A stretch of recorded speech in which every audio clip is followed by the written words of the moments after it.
For the past 2 decades one piece fans के मन में एक क्वेश्चन हमेशा से रहा है कि आखिर स्ट्रॉ हैट्स के क्रू में कितने मेंबर्स हमें देखने को मिलेंगे। ऑल्दो भाई लूफी ने शुरू में क्लियर कर दिया था कि इसके क्रू के अंदर 10 मेंबर्स होंगे, बट फैंस आज तक कंफ्यूजन में है कि क्या वो 10 मेंबर लूफी को इंक्लूड करके होंगे या फिर नहीं, क्योंकि करंटली हमें क्रू में एग्जैक्ट 10 मेंबर देखने को मिलते हैं और स्टोरी के इतने आगे बढ़ जाने की वजह से लोगों ने यही अज्यूम कर लिया कि this will be the final lineup for straw hat crew. लेकिन भाई अगर मैं तुम्हें कहूँ कि स्ट्रॉ हैट्स में एक और मेंबर काफी जल्द जुड़ने वाला है, जिसका हिंट हमें ऑलरेडी कई बार खुद वन पीस ने दे दिया है। जहां वन पीस का जो न्यू रीमेक अनाउंस हुआ है उसमें भी इसका एक हिंट था, और even one piece live action ने तो भाई इनडायरेक्टली उस मेंबर की आइडेंटिटी को रिवील कर दिया था।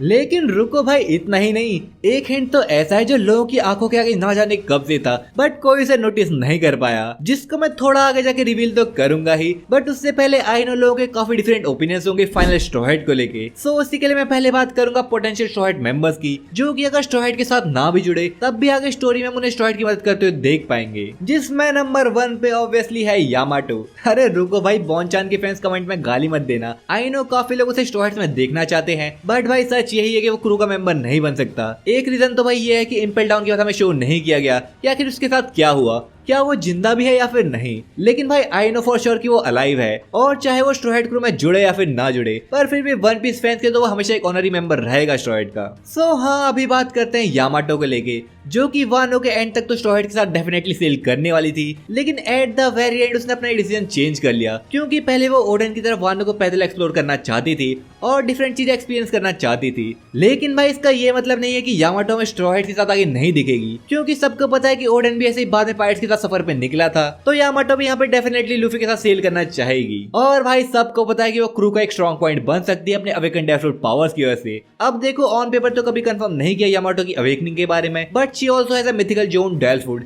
जिसका ह्यूमन बीस्ट फॉर्म एकदम अवेकनिंग को रिजेंबल करता है। So we will definitely see her with Straw Hats in the near future, फिर चाहे वो ऑफिशियल मेंबर हो या फिर बस एक अलायंस में हो, क्योंकि वानो कोनी भी अब स्ट्रॉ हैट्स के अंडर ही आता है, जिसका मतलब वानो का शोगन यानी कि कोजुकी मोमोनोसुके भी हमें भाई इन फ्यूचर अलायंस में आता हुआ दिखेगा, क्योंकि वानो की एंडिंग में लूफी ने खुद बोला था कि अगर मोमो को कभी भी सेल करना है तो भाई स्ट्रॉ हैट्स खुद आएंगे उसे पिक करने के लिए, जो कि मोमो को इनडायरेक्टली एक ऑफिशियल मेंबर बनाता है स्ट्रॉ हैट क्रू का। हाउएवर भाई, क्योंकि मोमो अब एक शोगन है तो फ्रीली तो अपनी कंट्री को नहीं छोड़ सकता। हाँ, अगर सब कुछ ह्योरी के ऊपर छोड़ दे तो वो अलग बात है, लेकिन भाई किनेमोन शायद ही उसे ऐसा करने दे। सो हाँ भाई, वानो के जितने भी मेंबर्स हैं वो बस एक अलायंस में साथ आ सकते हैं लूफी के, विच ऑल्सो इंक्लूड्स टामा, जिसके बाद कुछ और पोटेंशियल मेंबर से जुड़ने के लिए लाइक मार्को। बट भाई वानो के एंड में ही हम समझ गए थे कि वो बस अपनी लाइफ को चैन से गुजारना चाहता है और व्हाइट बेड के होम टाउन को प्रोटेक्ट करना चाहता है। लेकिन भाई ये पॉसिबल हो सकता है कि इन फ्यूचर कभी न कभी वो स्ट्रॉ हैट्स की मदद करे, पायरेट से लड़ने में तो नहीं, लेकिन मे भी गवर्नमेंट से लड़ने में, जिसके साथ साथ एक और अलायंस हमें देखने को मिलेगी स्ट्रॉ हैट्स के लिए, और वो होगी मिंक्स टाइप की अलायंस,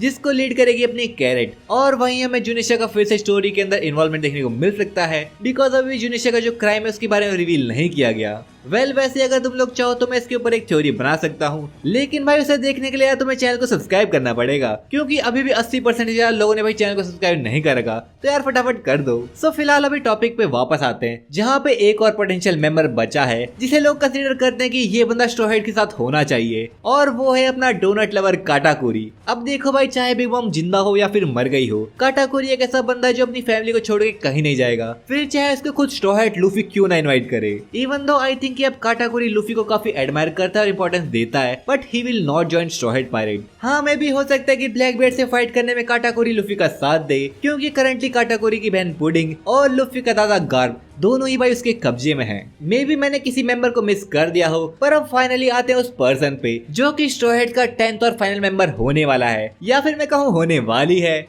अब तक तो भाई तुम लोग समझ ही गए होंगे। जी हाँ, मैं बात कर रहा हूँ मेरी favourite waifu in One Piece, Nefertari D Vivi की। अब ये विवी डी मेंबर कब से बन गई, इसे जानने के लिए भाई वीडियो पूरी जरूर देखना। तो यहाँ पे पहले 2 सिंपल रीजन देता हूँ कि आखिर विवी क्यों ज्वाइन करेगी, जो कि हमेशा से हमारी आंखों के आगे थे, और फिर कुछ प्रूफ प्रोवाइड करूंगा, जिसके बाद मैं बात करूंगा कि आखिर उसका गोल और रोल क्या होगा स्ट्रॉ हैट्स के अंदर, क्योंकि स्ट्रॉ हैट्स में जुड़ रही है तो कोई तो वैल्यू प्रोवाइड करनी चाहिए ना। सो अपना पहला हिंट तो भाई वन पीस की लाइव एक्शन में ही था। जब लूफी को इंट्रोड्यूस किया गया तब वहाँ पे हमने देखा कि लूफी को एक्चुअली 10 मेंबर और एक बर्ड चाहिए अपने क्रू के अंदर, और सबको पता है कि भाई विवी के पास एक कारू, तो भाई कह सकते हैं कि विवी क्रू ज्वाइन करने वाली है। जिसके बाद दूसरा हिंट तो भाई हमेशा से यूट्यूब के अंदर ही था। अगर तुम लोग भाई वन पीस का चैनल खोलोगे तो वहाँ पे तुम देखोगे एक बैनर को, जिसको तुम अगर मोबाइल से देखोगे तुम्हें कुछ नोटिस नहीं होगा, बट जैसे तुम उसे पीसी में खोलोगे, बूम भाई, यहाँ पे पूरा स्ट्रॉ हैट्स का करंट क्रू तो देखने को मिल ही रहा है, लेकिन उसके साथ अपनी वीवी भी है। आई नो ये हिंट तुम्हारे लिए काफी नहीं होंगे, लेकिन भाई एक बात ध्यान में रखना, वीवी के वीवी कार्ड में स्पेशली मेंशन्ड है honorary member of straw hats. So इसके प्रूफ की बात तो मैं बाद में करूंगा,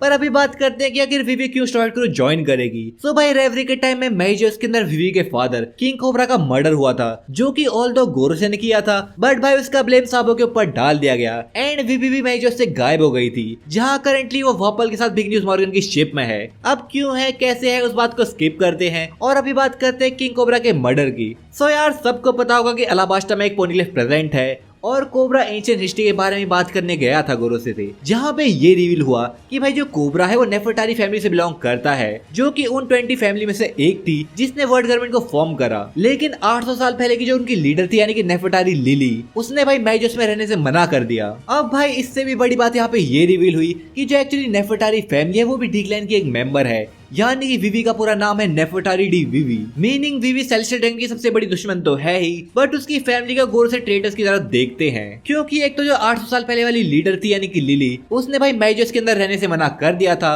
और यहाँ पे हमें ये तक बताया गया है कि असल में लिली की वजह से जो पोनीग्लिफ है वो पूरी दुनिया में स्कैटर हुए थे। सो यहाँ पे इसी चीज की वजह से किंग कोबरा को मार दिया गया, क्योंकि वो लिली और वॉइड सेंचुरी के बारे में काफी कुछ जान चुका था। एंड सेम गोस फॉर वीवी, यानी कि अब गवर्नमेंट वीवी की जान के पीछे पड़ी थी, क्योंकि खुद अब ईमू सामा ने अपने हाथ में वीवी की फोटो पकड़ी थी और उसको अपने पास लाने का ऑर्डर दिया। अब देखो भाई हो सकता है कि ईमू को वीवी में थोड़ा इंटरेस्ट हो, क्योंकि इसने बाकी सबकी फोटो तो फाड़ दी थी लाइक लूफी की, बट वीवी की फोटो को अपने पास रखा। सो हो सकता है कि या तो वीवी लिली की तरह ही दिखती हो और मे बी ईमू ने लिली को देखा हो, क्योंकि 800 साल पहले जब वर्ल्ड गवर्नमेंट फॉर्म हुई थी तो उन 20 किंग में से एक किंग या फिर क्वीन का नाम ईमू था। सो हो सकता है कि जो वीवी है वो लिली की तरह ही दिखती हो और इसी की वजह से ईमू ने उसे अपने पास लाने का ऑर्डर दिया था। खैर अभी ज्यादा डीप नहीं जाते इस टॉपिक पे और इस चीज से ये कंक्लूड करते हैं कि ईमू को वीवी अपने सामने चाहिए। सो वीवी को किडनैप करना एक बेस्ट ऑप्शन बनता है बिना किसी को पता लगे, क्योंकि है तो वीवी अलाबास्टा जैसे बड़े किंगडम की प्रिंसेस ही और कोबरा के मरने के बाद वही रूलर बनेगी। सो आई थिंक यहाँ पे पहला कदम गवर्नमेंट का ये होगा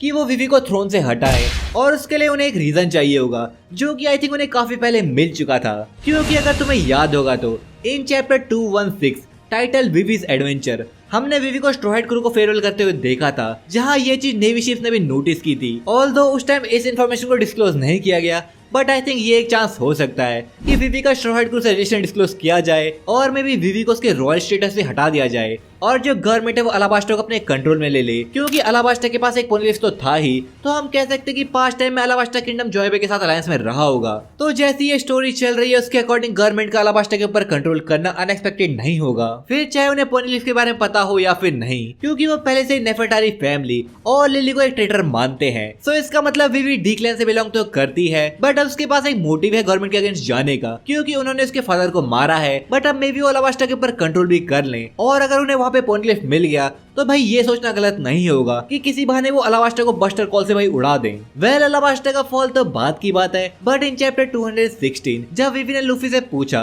कि क्या वो उसे वापस से अपने फ्रेंड की तरह अपनाएंगे, सो लूफी और पूरे क्रू ने अनडाउटेडली भाई उसे यस बोला। और अगर हम फ्रेंड का जैपनीज वर्जन देखें तो नाकामा होता है और लूफी सिंपली अपने क्रू को अपने फ्रेंड में ही कंसीडर करता है। तो ये सिंपली एक फैक्ट है कि ये लाइन वीवी के क्रू में ऑफिशियली जुड़ने को जस्टिफाई करती है। एंड यू नो व्हाट, अभी तक स्ट्रॉ हैट क्रू के पास गवर्नमेंट से डायरेक्टली भिड़ने का कोई मेन मोटिव नहीं था, सो आई थिंक अब ये मोटिव उन्हें वीवी ही प्रोवाइड करेगी और जो लूफी का ड्रीम होगा वो आई थिंक बिना गवर्नमेंट को टेक डाउन करे शायद ही पूरा हो पाए। सो भाई ये कहना गलत नहीं होगा कि अब वीवी का गोल डायरेक्टली सपोर्ट करता है लूफी के गोल को, लेकिन फिर एक क्वेश्चन हमारे सामने आता है कि आखिर वीवी का रोल क्या होगा क्रू के अंदर, क्योंकि करंटली भाई सारे मेंबर रोल के अकॉर्डिंग स्ट्रॉ हैट क्रू के अंदर। So I believe Vivi can become the strategist, negotiator और पॉलिटिकल एडवाइजर, क्योंकि देखो भाई वन पीस का पायरेट वर्ल्ड इतना सिंपल नहीं है, उनके पास खुद की आर्मीज, टेरिटरीज और वर्ल्ड के अंदर काफी इन्फ्लुएंस होता है। और क्योंकि अब straw hat crew one of the 4 empire crew में आता है, सो ऑब्वियसली उनको काफी चीजों को लेके हेल्प चाहिए होगी, जहाँ फिशमैन आइलैंड और वानो तो अब लूफी की टेरिटरी में आते ही हैं, बट जैसे जैसे हम आगे बढ़ते रहेंगे